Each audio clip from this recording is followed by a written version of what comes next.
అందరికీ నమస్కారం. ఈరోజు మార్నింగ్ న్యూస్. నేరాలు చేస్తామంటే సహించేది లేదు చంద్రబాబు. ఏపీ రాష్ట్రంలో జరుగుతున్న హత్యలపై సీఎం చంద్రబాబు అసెంబ్లీలో స్పందించారు. ఏపీలో లా అండ్ ఆర్డర్ ను పరిష్కరిస్తామని వెల్లడించారు. మత ఘర్షణలు, ఫ్యాక్షన్ రాజకీయాలు, రౌడీలను కట్టడి చేస్తున్న చరిత్ర తమదని, నేరాలు చేస్తామంటే రాష్ట్రం నుంచి తరిమి కొట్టేలా చేస్తామని హెచ్చరించారు. మేము నేరాలు ఘోరాలు చెయ్యం, కానీ మీరు చేస్తామంటే ఊరుకోం. ఫేక్ రాజకీయాలని ఈ ప్రభుత్వం సహించదు, ఎవరికి భయపడం అని పేర్కొన్నారు. అసెంబ్లీలో నవ్వులు పూయించిన పవన్ కళ్యాణ్ వీడియో. ఏపీ అసెంబ్లీలో ఆసక్తికర పరిణామం జరిగింది. గత ప్రభుత్వం చాలా మందిని ఇబ్బంది పెట్టిందని డిప్యూటీ సీఎం పవన్ కళ్యాణ్ ఆరోపిస్తూ ఉండి ఎమ్మెల్యే రఘురామకృష్ణరాజు ప్రస్తావన తెచ్చారు. ఆర్ఆర్ఆర్ ను కూడా బాగా ఇబ్బంది పెట్టారు, కానీ చాలా పెద్ద మనసుతో జగన్ ను అసెంబ్లీలో మనసు విప్పి నవ్వుతూ పలకరించారు.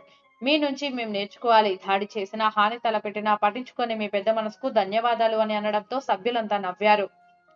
కేంద్ర బడ్జెట్ 48.21 లక్షల కోట్ల రూపాయలు.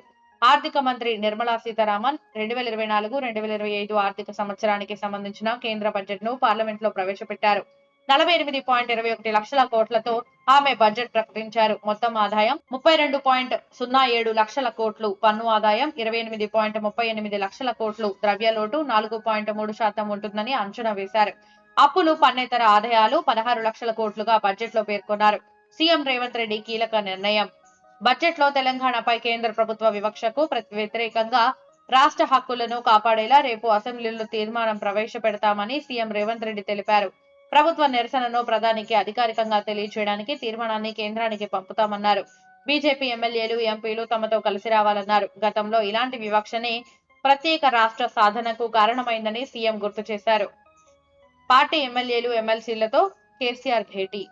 టీజీ బడ్జెట్ సమావేశాల నేపథ్యంలో అసెంబ్లీలో అనుసరించాల్సిన వ్యూహాలపై బీఆర్ఎస్ ఎమ్మెల్యేలు, ఎమ్మెల్సీలకు గులాబీ బాస్ కేసీఆర్ దిశానిర్దేశం చేశారు. తెలంగాణ భవన్ లో బీఆర్ఎస్ సభ్యులతో ఆయన శాసనసభాపక్ష సమావేశం నిర్వహించారు.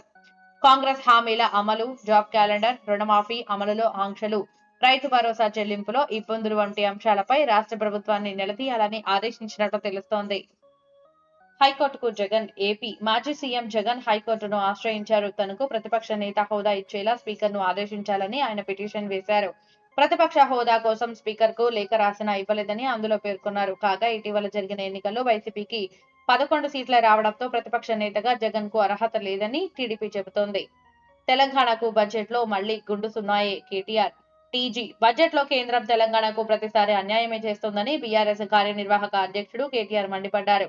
గడిచిన 10 ఏళ్లలో రాష్ట్రానికి కేంద్రం ఇచ్చిందేం లేదు, ఈసారి కూడా న్యాయం చేస్తుందన్న నమ్మకం లేదు. రాష్ట్రానికి కేంద్రం ఇచ్చే నిధులు మళ్లీ గుండుసున్నాయే అని పేర్కొన్నారు. మధ్యతరగతికి భరోసా ఇచ్చే బడ్జెట్ ఇది. మోదీ. లోక్సభలో ఆర్థిక మంత్రి నిర్మలా సీతారామన్ ప్రవేశపెట్టిన బడ్జెట్ ను ప్రధాని మోదీ అభినందించారు. ఇది మధ్యతరగతి ప్రజలకు భరోసా ఇచ్చే బడ్జెట్, దళితులు, అణగారిన వర్గాలకు శక్తినిచ్చే బడ్జెట్, చిరు వ్యాపారులు, ఎంఎస్ఎంఈల అభివృద్ధికి కొత్త బాటలు వేశాం. మౌలిక తయారీ రంగాలను బలోపేతం చేసేలా బడ్జెట్ ఉంది. నైపుణ్యాభివృద్ధికి పెద్దపీట వేశాం. యువతరం కలలు నెరవేర్చేలా చేయడమే మా లక్ష్యమని మోదీ పేర్కొన్నారు. కుర్చీని కాపాడుకునే బడ్జెట్. రాహుల్. కేంద్ర బడ్జెట్ పై కాంగ్రెస్ అగ్రనేత రాహుల్ గాంధీ సెటైర్లు వేశారు. ఇది కుర్చీని కాపాడుకునే బడ్జెట్ అని ఎద్దేవా చేశారు. ఇతర రాష్ట్రాలను పణంగా పెట్టి మిత్రపక్షాలకు బుజ్జగించేందుకు హామీలు ఇచ్చారని ఎక్స్ లో పేర్కొన్నారు. సామాన్యులకు ఊరట కల్పించకుండా మిత్రులకు అంబానీ, అదానీ ప్రయోజనం చేకూర్చారని దుయ్యబట్టారు. కాంగ్రెస్ మేనిఫెస్టో గత బడ్జెట్లను కాపీ పేస్ట్ చేశారని విమర్శించారు. శుభవార్త చెప్పిన బీఎస్ఎన్ఎల్. జియో, ఎయిర్టెల్ రీఛార్జ్ ధరలను భారీగా పెంచడంతో చాలా మంది బీఎస్ఎన్ఎల్ వైపు చూస్తున్నారు. కానీ అందులో 4G లేకపోవడంతో నిరాశ చెందుతున్నారు. అలాంటి వారికి బీఎస్ఎన్ఎల్ శుభవార్త చెప్పింది. వచ్చే నెలలో 4G సేవలు ప్రారంభమవుతాయని దేశంలోని వివిధ ప్రాంతాల్లో వారంలోనే 1000 టవర్లు ఏర్పాటు చేశామని పేర్కొంది. 4G, 5G కోసం మొత్తం 1.12 లక్షల టవర్లు ఇన్స్టాల్ చేయడం తమ లక్ష్యమని, ఇప్పటి వరకు 12,000 టవర్లను ఏర్పాటు చేశామని తెలిపింది.